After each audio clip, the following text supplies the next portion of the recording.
I'll be back tomorrow. Get the hot water ready in the bath.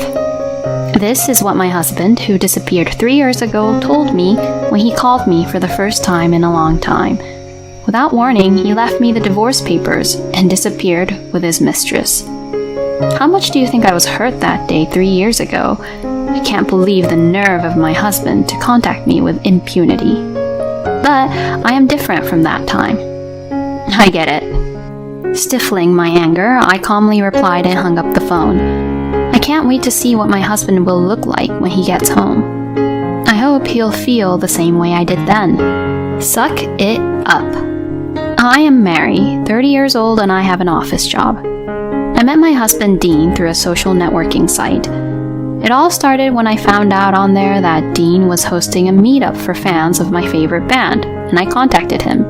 The band was not that famous, and all the people around me had never even heard of them. I had always attended gigs alone and had been looking for someone to talk to. The place where the meetup was to be held was close to my house, so I contacted him on the spur of the moment. Dean returned my message very politely and even gave me directions to the location of the meetup. Dean, the moderator on the day of the meetup, was attentive to all participants and kept the place lively. I was also nervous to attend the event, but thanks to Dean, I was able to enjoy talking with many people. I parted ways at the station with the people I met that day, and we are still good friends. But at the time, Dean and I were the only ones who took the same direction of the train. As we talked, it became clear that Dean was the same age as me, and we had a lot in common. Not only in terms of bands we liked, but also in terms of the music and radio we usually listened to, and the conversation became quite lively. I had never met anyone with such good taste, and I think I was already in love with Dean from this point on. We agreed to meet at the next gig, and I got off the train first as we arrived at the nearest station. I went home and messaged Dean to thank him, and he politely replied again. After that, we had endless conversations and sent messages to each other every day. I had been looking forward to Dean's reply for some time. A month later at a concert, Dean confessed his feelings to me and we decided to go out. I thought it must be my one-sided love, so when he confessed, my face turned red with surprise and happiness. Dean was laughing at me. Every day that I was dating Dean was nothing but happiness. Dean is a very considerate person who would never say anything that would hurt me. I can't tell you how many times he made me cry with surprises because his first priority was to make me happy. I also felt I could do anything for Dean. After a year of dating, we decided to get married, and his proposal came as a surprise. While dining at a restaurant, he suddenly handed me a large bouquet of flowers. And when I accepted the proposal, our mutual friends appeared from the back to congratulate me. I was so happy, I couldn't stop crying. After marriage, Dean and I continued to spend time together as lovers as if nothing had changed. Dean is actively involved in housework despite his busy work schedule and celebrates wedding anniversaries and birthdays in a big way. I was so glad I married this man. I was even a little scared that I should be this happy. However, after 2 years of marriage, Dean gradually began to act strangely. He had always been a busy man at work, but now he had to work overtime and on holidays and travel more than ever. On the worst days when I woke up, he was already gone, and there were days when he would come home in the middle of the night, and we hardly saw each other, even though we lived together. I had been up all night waiting for the band's album to come out so I could listen to it with Dean, but he never came home, and before I knew it, I had fallen asleep on the couch. He didn't have a lot of days off, so I was afraid that he would get sick. Why don't you ask the company for some time off? I had never spoken to Dean about his work before, but once, when he came home late at night because I was worried about his health, I said that to him without thinking much about it. A woman like you shouldn't talk when it comes to my job. The words that came back from Dean were quite cold. This was the first time Dean had ever spoken to me so coldly. Is he too busy at work and stressed out? Dean has since become a different person. Why didn't you have breakfast ready? I once woke up one day to Dean's voice. I thought I had slept too late because it was my day off from work, so I jumped up and looked at the clock, but it was only 5 in the morning.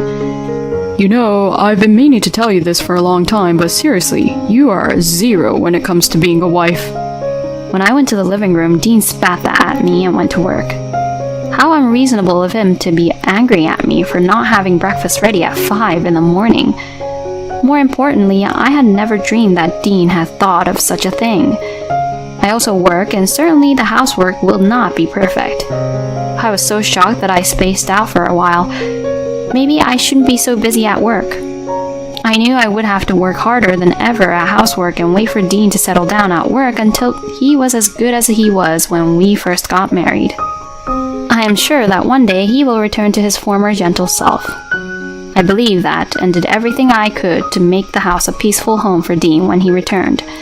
But no matter what I did, Dean always gave me the cold shoulder. So I tried my best even though I felt like my heart was about to break.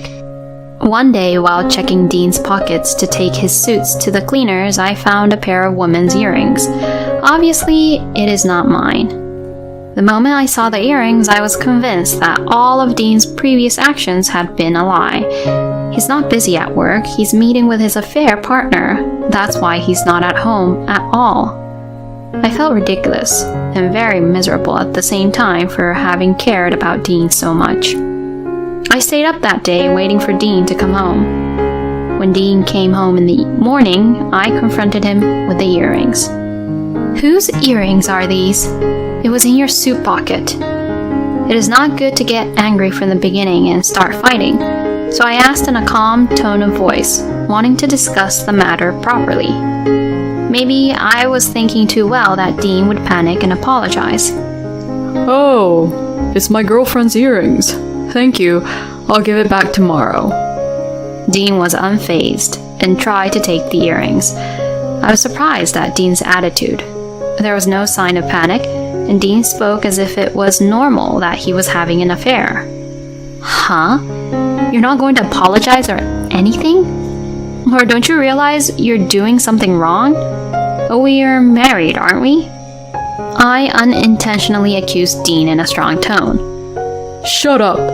That's what I'm trying to say. Can't you see that you're the cause of this? He headed for the bathtub, but of course I had not heated up the water. No wife would heat up the water in the bath and wait to discuss an affair, right? But Dean came to the living room again. Why haven't you heated up the water in the bathtub? You can't even do that? And he blames me. I didn't know what to do anymore. He has no intention of discussing or stopping the affair. There were so many things I wanted to say, but I felt like there was no point in saying them. I couldn't say anything back, and all I could do was cry. I decided to go to my bedroom in silence, crying on my bed, and without me falling asleep, morning came. Dean did not come into the bedroom that night. When I left the bedroom, Dean was already gone in the house. Did he leave in anger? Stunned, I entered the living room and discovered something shocking on the table. There already was a divorce document signed by Dean and a short letter he left behind. Goodbye. Sign these and send them out. That was all the letter said. I rushed to contact Dean's phone, but he seemed to refuse my calls, so I couldn't contact him. Is it possible for a couple to quit so easily?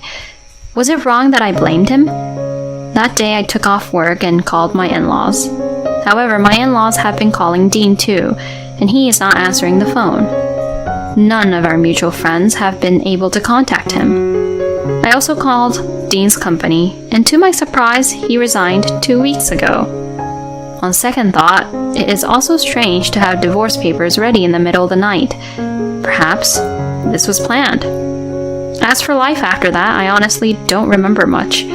I could no longer listen to the songs of the band I loved so much. I could no longer go to work and took a leave of absence. The emotional scars did not heal easily, and I was unable to leave the house for many months. My mother, who was worried about me, came to my house and agreed to stay with me for a while. 3 years later, I was finally able to return to my normal life. Maybe I can start moving forward again. One day, as I was beginning to feel this way, the phone rang as I was cooking dinner at home. It's a call from an unknown number. Fearfully, I answered the phone and heard Dean's voice, a voice I thought I would never hear again. I was so surprised that I thought my heart would stop. Dean, on the other end of the phone, is now saying these words. I'll be back tomorrow. Get the hot water ready in the bath. He said. I couldn't believe it. Has he forgotten about what happened 3 years ago? How the heck is he going to come back and face me? I don't understand.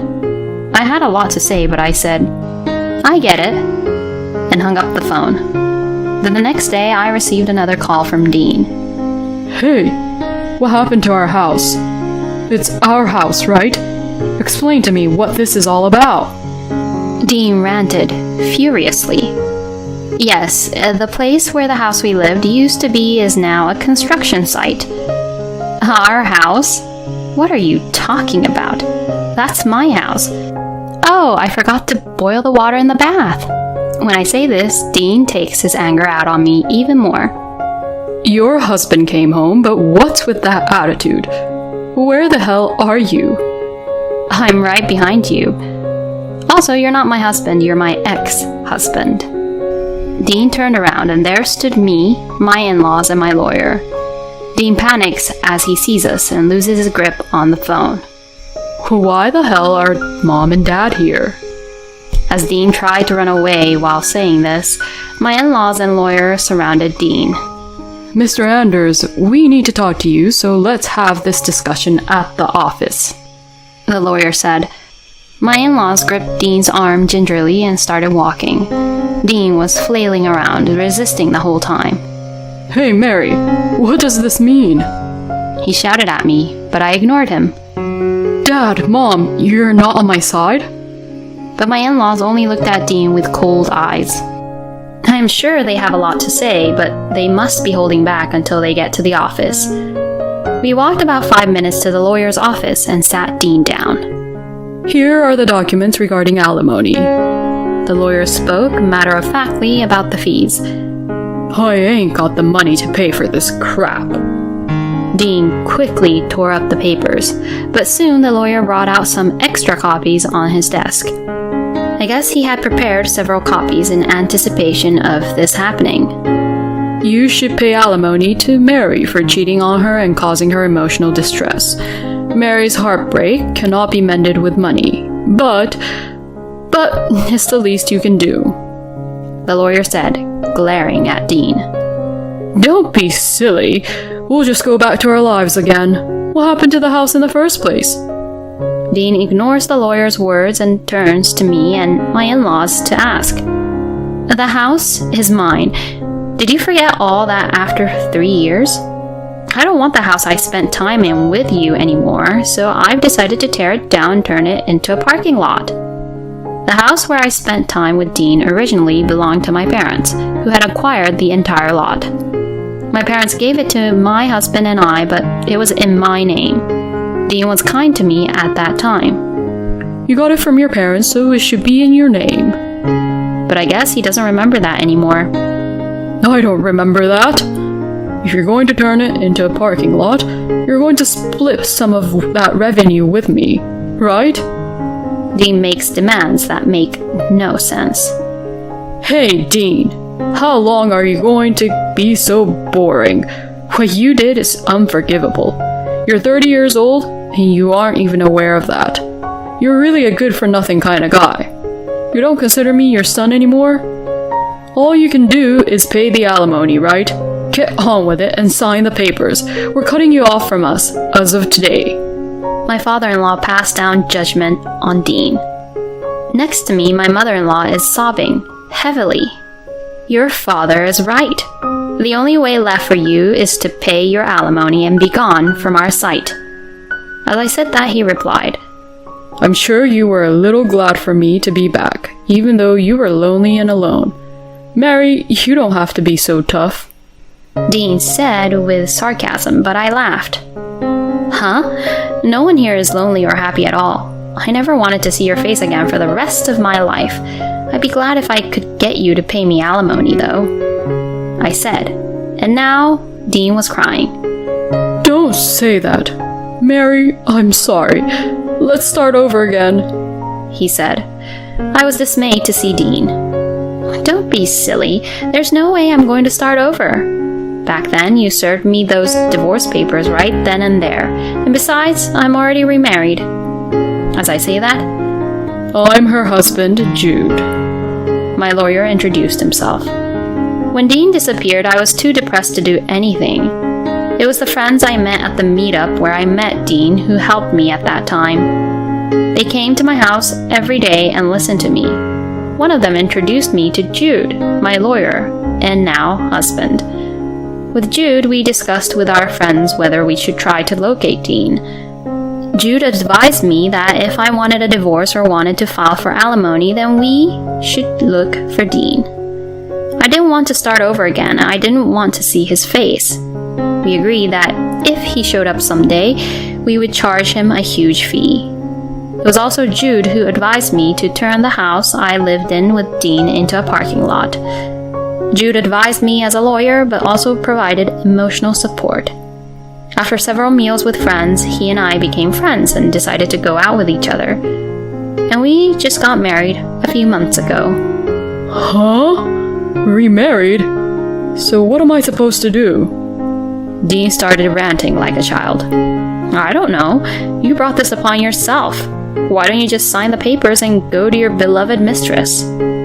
I said, and Dean threw his hands up in defeat and signed the document begrudgingly. Come on. Can we please just split it up? Dean looked at me, his voice strained. No one is going to do you any favors, right? Make sure you pay her on time. Before I could answer, my father-in-law threatened Dean, and Dean took his bag and ran from the office as if to escape. After Dean was gone, my in-laws bowed deeply and apologized. Until he pays the alimony properly, I will take the responsibility as a parent. Mary, I am so sorry for the long wait. Jude then responded. Now that he has already signed the paperwork, I'll do what I can to make sure he pays. So, thank you for your time today. Dean gave us the runaround at first, but Jude firmly made him pay in a lump sum. According to Jude, Dean has no savings at all, and he has to make do with a day job to make ends meet. The alimony was paid with a loan. He had been living like a pimp after he left that day. The affair was with a woman who seemed to have very good money, and he was completely spoiled. However, Dean was not willing to work at all, and the woman got fed up with him and kicked him out of the house. Dean, who had not worked for a long time and had no savings, seemed to be walking aimlessly on the street and came up with the idea of coming back to me. He probably thought he could use me in such a convenient way. I think I was able to fight Dean because Jude was next to me, and I am stronger than I was then. After the fee was paid, I blocked any communication from Dean. I don't know what he is doing anymore. Jude and I are enjoying our honeymoon. Jude doesn't say anything if my housework isn't perfect. It's okay to get better at it, little by little.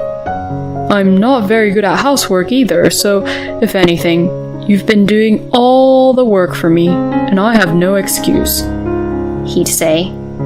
Sometimes we have small fights, but he never raises his voice and listens to me sincerely.